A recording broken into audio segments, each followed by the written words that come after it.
5 ways to make theaters great again. Look, movie theaters have been struggling quite a bit as of late.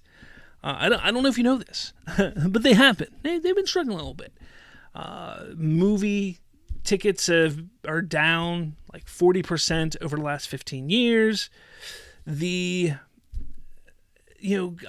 know like going to the movies just isn't the same as it used to be. Like you go to a movie theater, at least my movie theater, it just isn't clean. It's not the best experience. It's just not great. Like they're struggling. They don't get the staff they need because they're not making enough money to staff it up like they need to. Whole bunch of stuff. So these are 5 ways that I think that they can make theaters great again to help the box office grow. Now, these are just 5 ideas. 5 ways that I think studios could work with the theater chains, because this would also benefit studios as much as it would benefit theaters. In my opinion, I think it would benefit both. But I also want to hear what your thoughts are. I want you guys to put your thoughts in the comments. I want you guys to share your ideas, because it doesn't matter how crazy or wild it is. I want to hear what you have to say about it as well. So the first thing I will say is what I call the staggered premium release. Okay? Now, what I mean by that is I think we should treat specifically the blockbusters, your big blockbusters like Dune and Star Wars and your Marvels and your DCs. You need to utilize them as these big events. And they do typically. But I think they should kind of make them exclusive to your IMAX and your big Dolby Digital theaters for like a week or two. And I know some of you might say, I don't have an IMAX or Dolby Digital near me for X amount of miles. And I think that's something that can be worked out. I think that's something that's, okay, it's not like these studios can't figure out, okay, here's a major city, we can exclusively in an IMAX in this city, but over here there's none, so we put it in a regular digital theater here.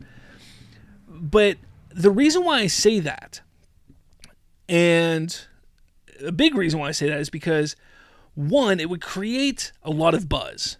Like, okay, there's limited seating. Number one, limited seating. So everybody's going to try and get those tickets for those theaters. So those theaters are going to sell out. Number two, those ticket prices are typically higher.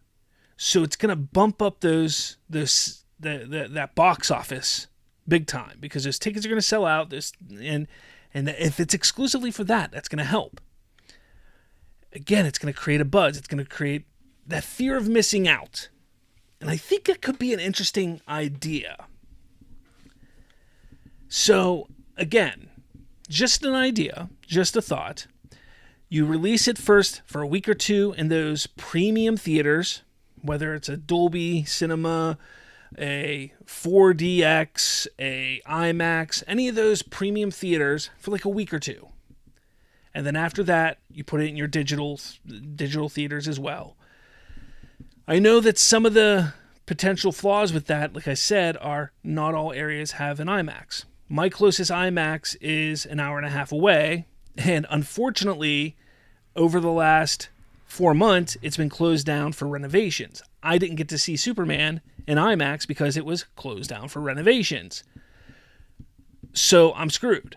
Like, I wouldn't be able to see it early because it was closed for renovations. Now, there are Dolby cinemas, so I could have gone to a Dolby cinema. So that is available to me.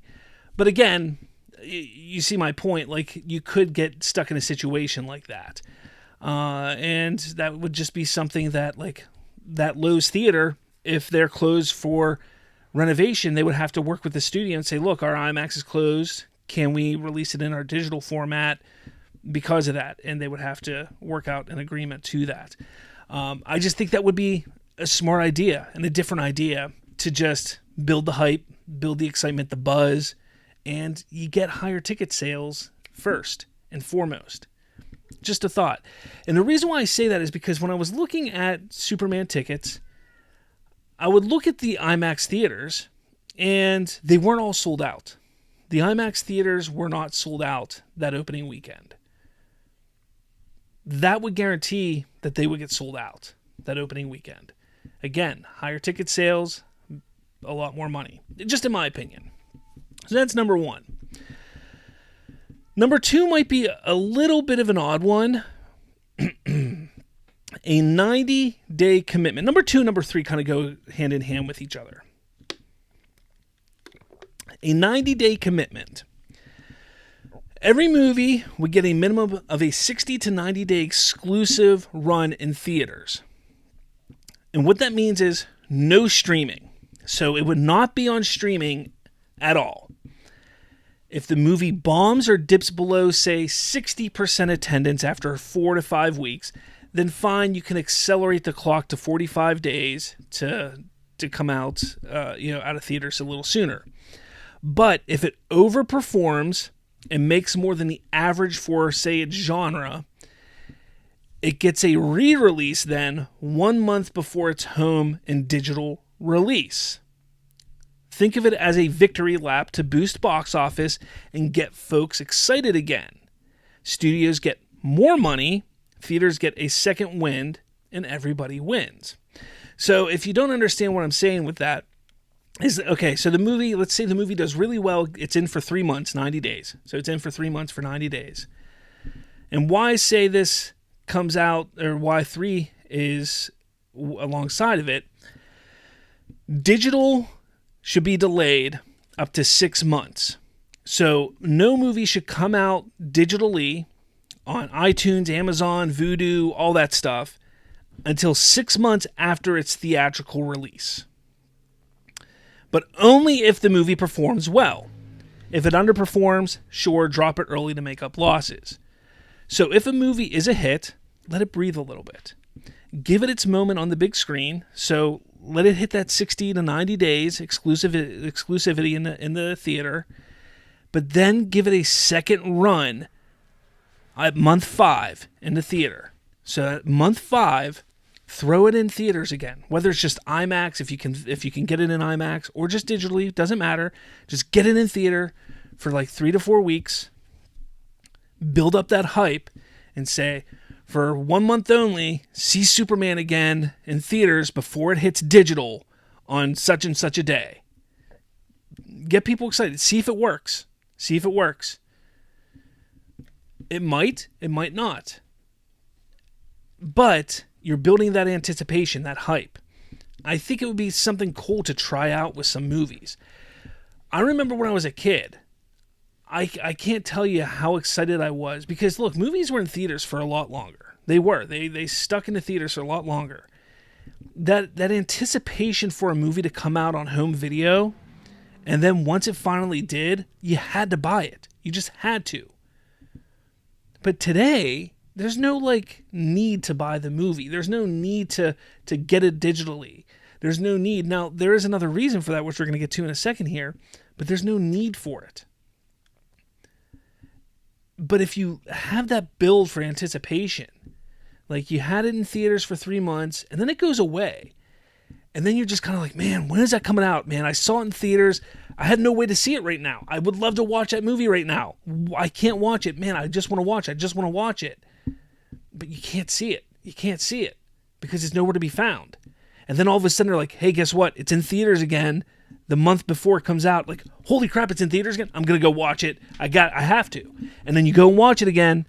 And then a month later, boom, it's out on video. Like, yes, I can buy it now. And then you buy it. Like, I think that would be a really cool idea. Something to try out. Maybe it works, maybe it doesn't. But I think it's worth trying. I do.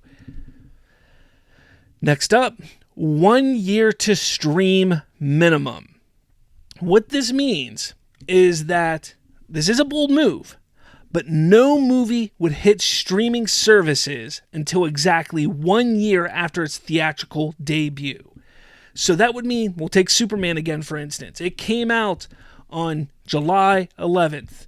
It would not hit HBO Max until the earliest July 11th of 2026. That means you would have if you followed these rules here that I'm saying, 90 days in theaters, 6 months until it went on digital to buy, and then another 6 months until you could see it for free, quote unquote free, on HBO Max. So that gives the studio almost an entire year to actually make money off this movie. Like, that just makes sense. Like, why not? Why are they not allowing themselves to earn money? I get it. They want to earn money off their streaming services. I completely get that. And they want to have content on their streaming services to make money. But that's what the TV shows should be for, not their films. Their films should not be what's driving traffic to their streaming services. They should be making as much money off their films from theaters and the purchases digitally or physical copies of it. And I think that's the way they need to handle it. And then finally, event nights. Make theaters feel special. I'm going to use Superman again for this.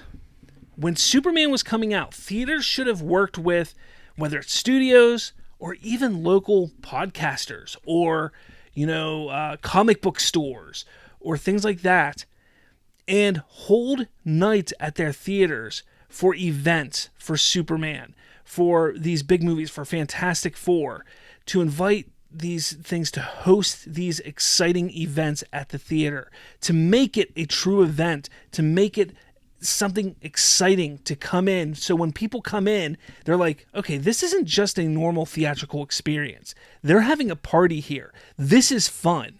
And what I mean by contacting the studio can help, hey, here's some stuff to give away. Here's some stuff to help promote this movie when people are coming in. Here's some stuff for whoever's doing it, whether it's the comic book store, whether it's just here's some comics to give away. Here's some stuff for the podcasters, whatever it is, just to help push and promote and get the excitement up at the theater. Because the theater's success is the movie and box office success. And that's the kind of stuff they should do.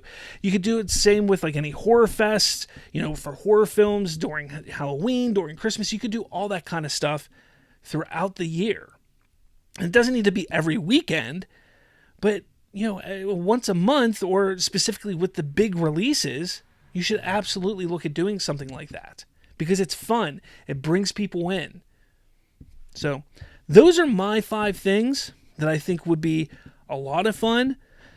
Again, I don't think theaters are dead yet.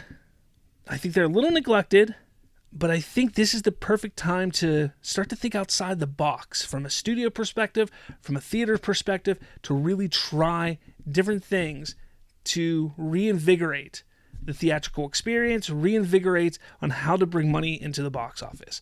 But I'd love to hear what you have to say in the comments.